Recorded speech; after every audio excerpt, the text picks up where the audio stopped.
Watada et al. 1986. How are Clines studied? Well, genetically, there's very little known about the genetic basis behind the adaptive altitudinal and latitudinal Clines.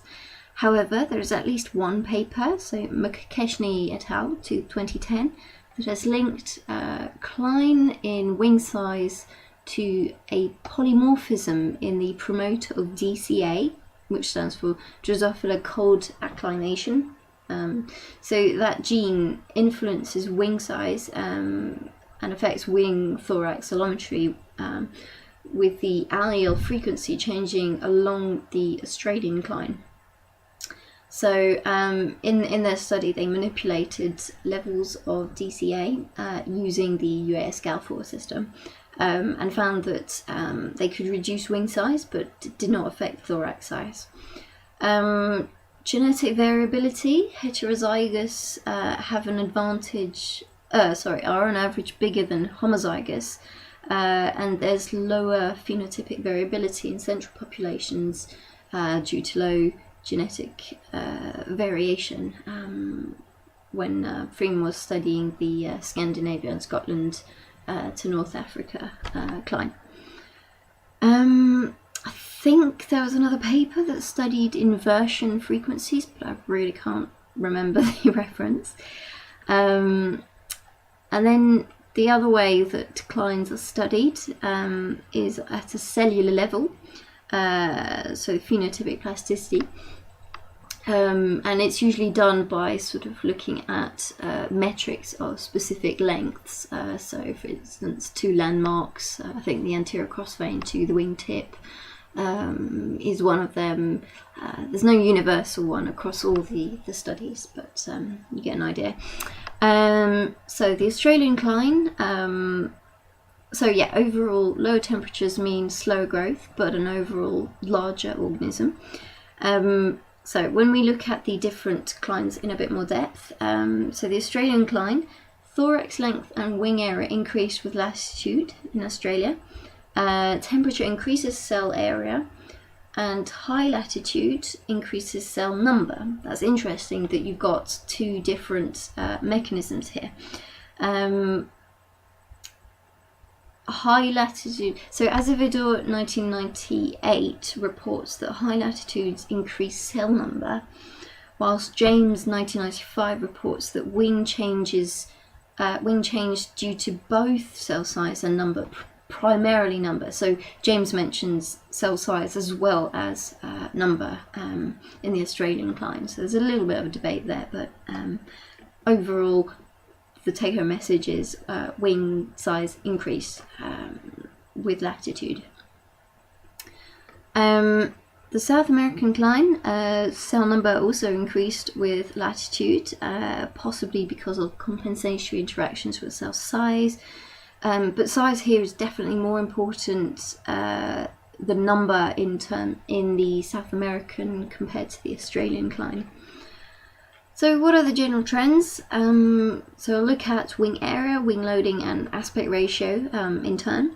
So starting with wing area, if we look at temperature, the effect of temperature, then increasing temperature causes a reduction in wing area in both the European and South American clines, so smaller wing when it's warmer. And then females, which were originally collected from West Africa, are larger at higher latitudes and higher altitudes as well. That should really be in this part, really, where I talk about the latitude and altitude. So if we look at the Scandinavia, Scotland to North Africa cline, again, we see an increase in wing size with increase in latitude. And then in the South American, North American and European clines, for females at least, we've got significant clines with similar slopes across all three. So that's reported by Jill Christ et al. 2003.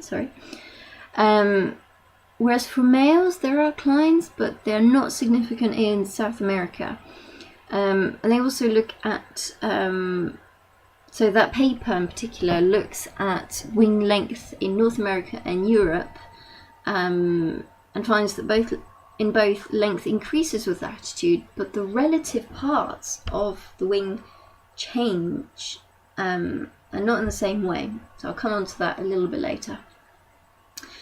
So now looking at wing loading, we've got a decrease in temperature and increase with latitude. So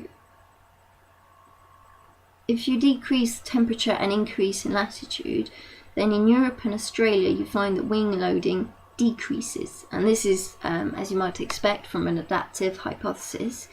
So for the references, Europe was covered by Gilchrist and Huey 2004, Australia by Azevedo et al. 1998. South America is surprising because wing loading increased rather than decreased, and this was surprising because it's not adaptive. That was covered by Gilchrist and Huey 2004. Aspect ratio, South America, aspect ratio increases with decreasing temperature and increasing latitude. This is consistent with aspect ratio being selectively advantageous. The Australian cline is a bit more debated. So Azevedo et al. 1998 reports that aspect ratio increased with decreasing temperature and increasing latitude, which is consistent with aspect ratio selectively being advantageous, so just like the South American cline. However, Zwan et al. 2000 found that there was no variation in aspect ratio along the Australian cline. So a bit of contention there. But the overall trend is, with increasing latitude and altitude, the wing size becomes bigger, as per Bowman's rule. There may or may not be differences in the strength of the cline between genders, but this depends on the cline.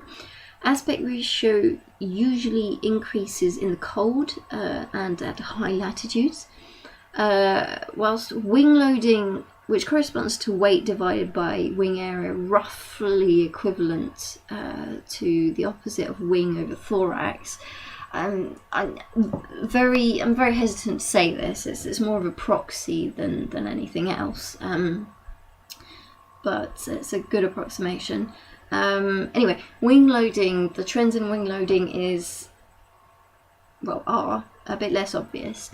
Overall, wing loading decreases with decreasing temperature and with increasing latitude. Makes sense, really. High latitudes are cold. Antarctica is colder than the tropical jungle of Borneo.